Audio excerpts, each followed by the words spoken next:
Kita bahas lebih dalam penanggulangan hingga langkah adaptasi banjir di Jakarta ini bersama dengan para narasumber. Sudah bergabung lewat sambungan dalam jaringan Kepala BPBD DKI Jakarta Isnawa Aji dan peneliti limnologi dan sumber daya air dari Badan Riset dan Inovasi Nasional atau BRIN, Yus Budiono. Selamat malam semuanya dengan Tifal di sini. Selamat malam, Tifal. Terima kasih semua sudah bergabung bersama kami.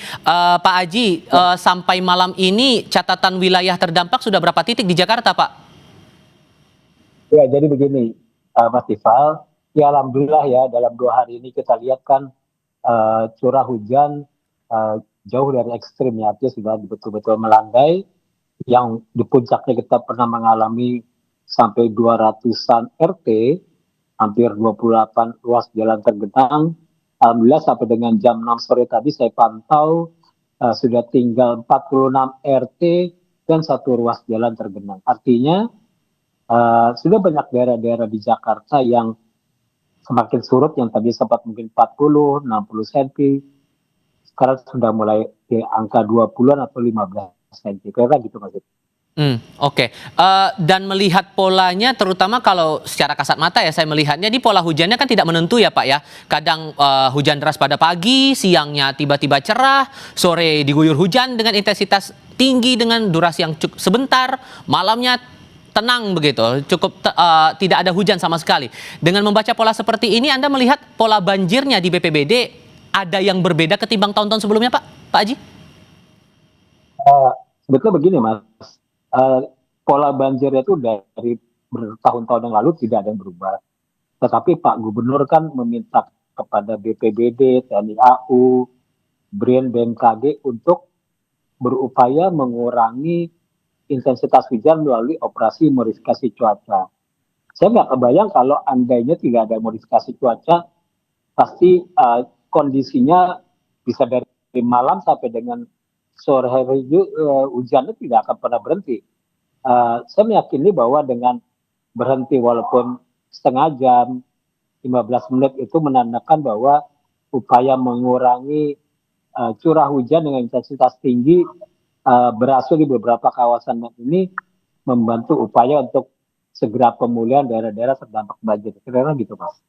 Oke. Pak Yus, kalau Anda sejauh ini menelaahnya pola banjir yang muncul bertahun-tahun di Jakarta dari tahun ini 2026 dengan beberapa tahun sebelumnya, adakah hal yang baru yang Anda baca di sini?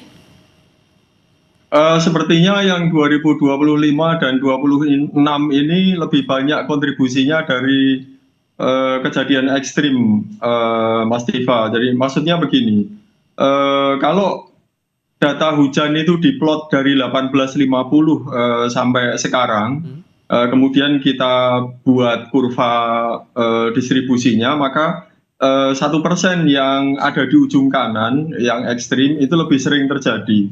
Itu penanda bahwa saya kira ahli-ahli klimat itu setuju bahwa itu adalah penanda climate change atau pemanasan global yang kemudian membuat cuaca tidak menentu itu terjadi sekarang ini, terutama di tahun 2025 dan 2026. Karena kita lihat di 2020 itu juga ekstrim karena itu torrential rain. Sebelumnya ketika 2013, 2007 dan 2002 itu tipikalnya masih karena luapan sungai, tapi sekarang sepertinya tidak lagi. 2020 itu murni karena torrential rain di utara. Maret 2025 itu masih double antara hujan di bagian hulu di Bogor terutama, dan di bawah itu lebih banyak, tapi di hulu juga ada. Dan kemudian terjadi lagi di bulan Juli yang harusnya puncak musim kering, dan bulan Oktober yang harusnya baru awal-awal musim basah. Dan sekarang kita sepertinya kalau tahun 2025 itu musim keringnya basah, sekarang musim basahnya basah banget gitu. Kalau Anda melihat dengan pola seperti itu tadi, bentuk antisipasi yang sudah ditunjukkan sejauh ini sudah cukup, Pak Yus? Ya, saya kira itu di luar apa yang sudah diantisipasi, terutama karena di era 2020 sampai 2025 itu kita tidak mendapat ujian banjir, sehingga sepertinya kita lupa gitu. kita tahu kalau untuk urusan mengatasi banjir, mitigasi banjir, itu ada aturan-aturan drainase itu di perkotaan, metropolitan itu harus return periodnya berapa, di daerah atas itu return periodnya berapa. Saya kira itu harus ditepati dan pengeruan itu harus selalu dikerjakan. Dan yang kedua saya kira kalau kita pengen membantu permasalahan dari sisi individu, ya saya kira kita perlu mengurangi debit air ketika hujan, misalnya dengan naruh ember-ember di tritisan atau di teras-teras rumah.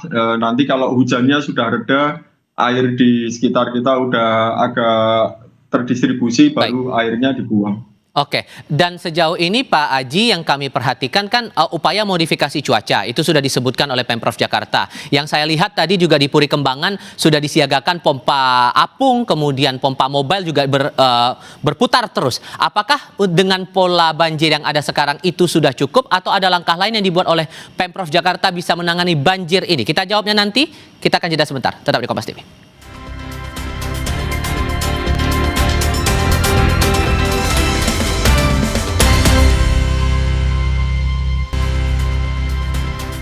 Pak Aji, selain mengoperasikan pompa apung, pompa mobile, terus ada modifikasi cuaca yang diupayakan Pemprov Jakarta, hal apa lagi yang diupayakan oleh Pemprov, terutama dalam hal ini dari BPBD, memastikan penanganan ini betul-betul cepat begitu Pak, untuk banjir ini?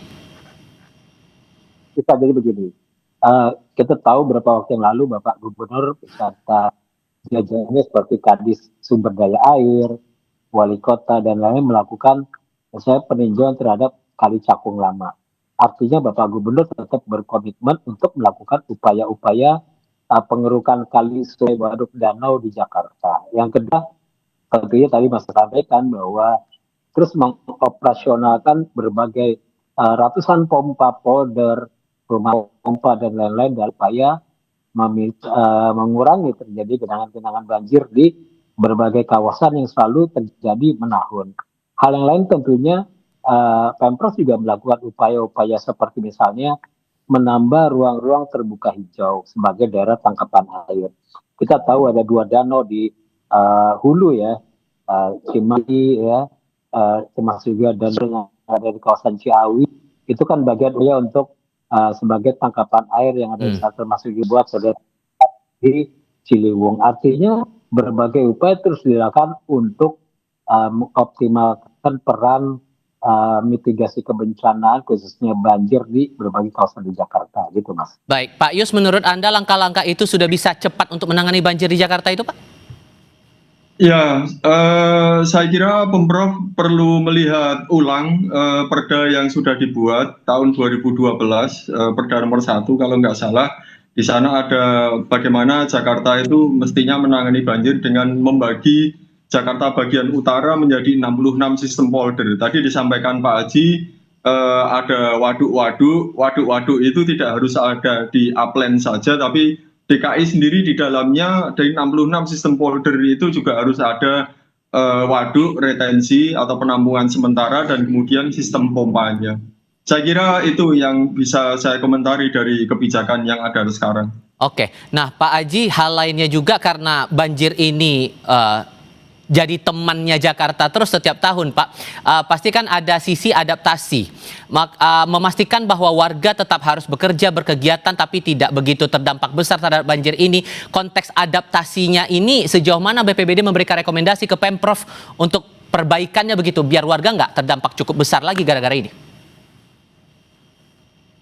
Ya, seperti kejadian minggu ini di mana Pak Gubernur kan mengeluarkan kebijakan misalnya work from home bagi para aparatur pemerintah, kemudian juga work from anywhere ya untuk para pekerja-pekerja swasta dan PJJ ya, pembelajaran jarak jauh bagi siswa-siswa yang sedang melaksanakan sekolah. Artinya upaya ini adalah upaya untuk ya mengurangi terjadinya dampak-dampak dari pasca kejadian banjir di mana aktivitas warga menjadi terganggu. Tentunya BPBD dalam hal ini juga sejak lama mengingatkan kepada warga, bahasanya begini, kenali bahayanya, kurangi resikonya. Maksudnya adalah apabila kita melihat ada potensi cuaca ekstrim di luar sana, ya kita harus mendengarkan juga imbauan dari BPBD, BMKG, BRIN, dan lain-lain. Artinya kita bisa mengurangi potensi risiko yang terjadi kepada diri kita. Misalnya cuaca ekstrim, mungkin kurangi kegiatan di bantaran kali sungai, kemudian juga misalnya kita menghindari apabila terjadi pohon tumbang, badai, angin kencang, dan lain-lain, tentunya akan mengganggu aktivitas kita sehari-hari pada saat melaksanakan berbagai kegiatan di suatu wilayah. Kira-kira begitu. Oke, Pak Yus, kalau menurut Anda untuk konteks adaptasi banjir yang sudah menahun terjadi di Jakarta ini, apa langkah yang paling kuat harus dilakukan Pemprov ya biar ujung-ujungnya warga nggak kena kerugian besar lagi? Ini udah rugi ekonomi, bahkan beberapa hari yang lalu ada kasus meninggal gara-gara nunggu di mobil di tengah banjir. Ya, kalau kita bicara tentang adaptasi, adaptasi itu adalah kita menyesuaikan diri dengan situasi yang ada. Gitu. Kalau untuk Pemprov, saya kira pada saat situasi banjir, mungkin kendaraan-kendaraan pribadi itu kalau bisa dikurangi, digantikan dengan bis-bis yang besar. Karena bis ini pada saat kendaraan pribadi itu sudah tenggelam, bis-bis ini masih ground clearance-nya masih tinggi, jadi mereka masih bisa diandalkan. Itu dari sisi transportasi saja, Pak Tifa. Tapi kalau dari sisi yang lebih permanen, saya kira warga harus mulai melihat bahwa banjir itu ketika belum bisa diatasi sampai saya kira paling tidak 5 tahun ke depan, warga harus tahu bahwa mereka hidup di antara air gitu. Jadi mereka living with water. Jadi kalau mereka tahu mereka living with water, ya di bagian utara Jakarta yang sering rob misalnya, ya rumahnya jangan di atas tanah, tapi rumahnya di atas tanah, rumah panggung dan lain-lain. Saya kira itu lebih efektif. Baik, Pak Yus, Pak Aji, terima kasih banyak sudah mau berdiskusi dan berbagi pandangan bersama kami. Ya. Sehat selalu semuanya. Sama-sama. Selamat malam. Ya.